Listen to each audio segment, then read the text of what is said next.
Parte 3, Caminhos para a Reconexão, capítulo 11, A Linguagem Central da Separação. Olá, aqui estamos eu e o Brinho, esperando por você para fazer a primeira reflexão do capítulo. Será que é possível uma mãe desconectar-se emocionalmente do filho durante a gestação? Será que isso é possível? Pois é, o Mark Vanin vai dizer que sim. Nesse capítulo 11, Linguagem Central da Separação, ele vai focar as atenções na ruptura do vínculo. Ele vai dizer pra gente que nem toda linguagem central deriva de gerações anteriores, tá? Existe uma particularidade: crianças que foram separadas das mães. Quando um vínculo inicial com nossa mãe é interrompido, o medo, a insuficiência e a desconfiança podem se tornar o padrão. Uma ruptura que não é restaurada pode abalar as estruturas de nossos relacionamentos futuros. Apaixonar-se, por exemplo, pode desencadear emoções intensas, porque nos faz retornar à experiência inicial com nossa mãe. Sem saber, muitos esperam que o parceiro satisfaça as necessidades não satisfeitas pela mãe.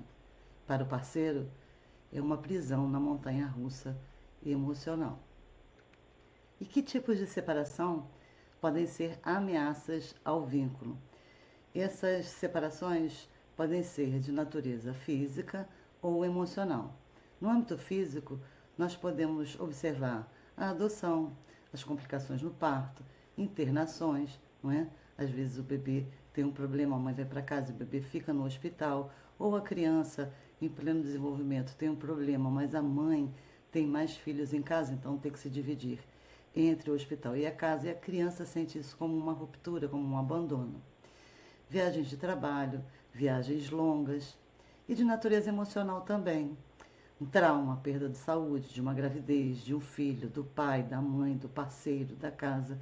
Vocês imaginem que uma mãe grávida perde o marido, perde um dos pais, ela entra em um sistema emocional difícil. Então esse parto, essa primeira relação com as crianças, ou ainda intrauterinamente, essa relação começa a ser dificultada.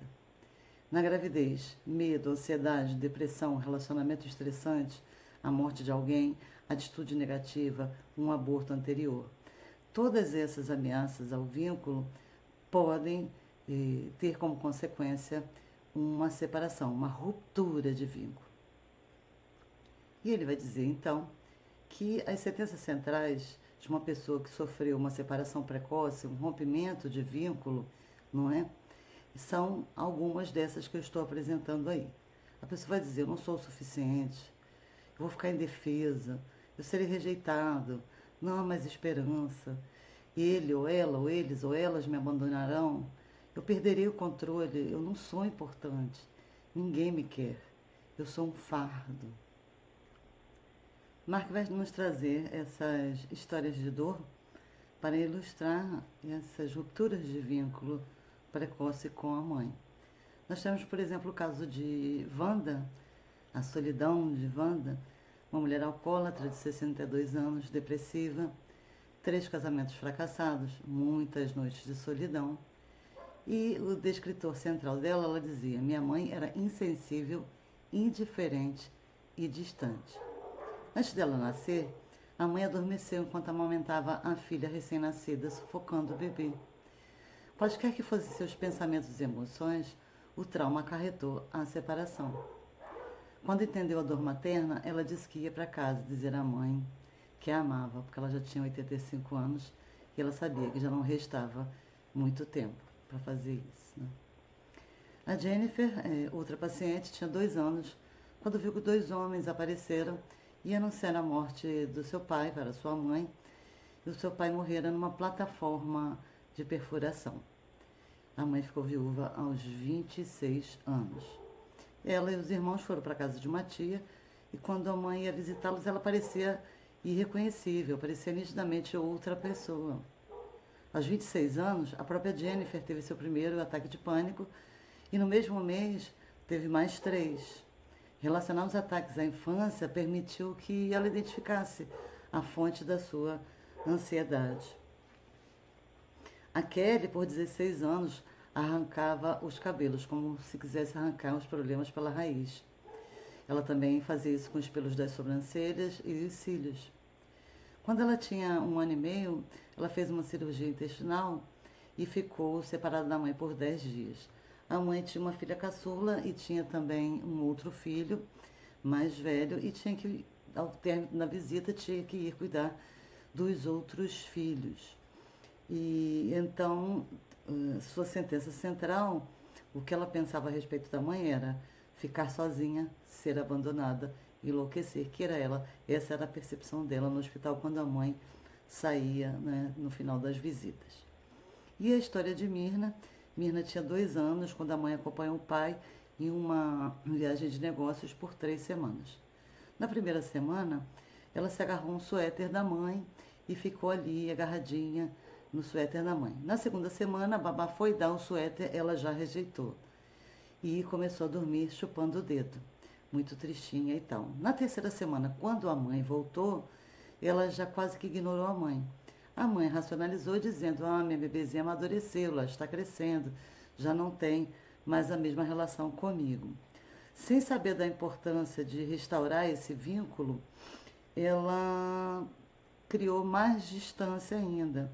Uma distância que se alastrou pela vida adulta, pelas experiências de vida da Mirna.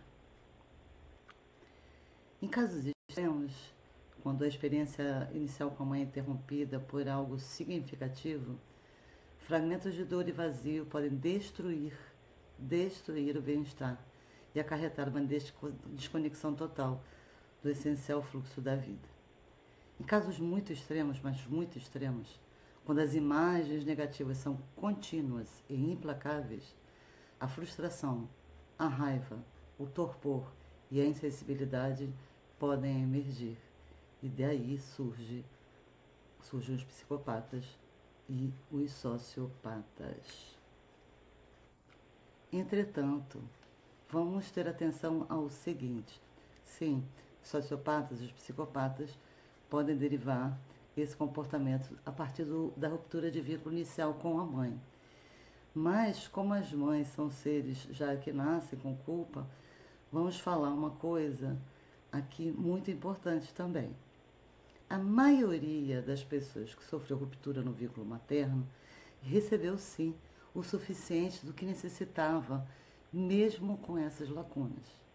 Seria ilusório esperar que uma mãe estivesse perfeitamente sintonizada com seu filho 100% do tempo. As interrupções na sintonia são inevitáveis, gente.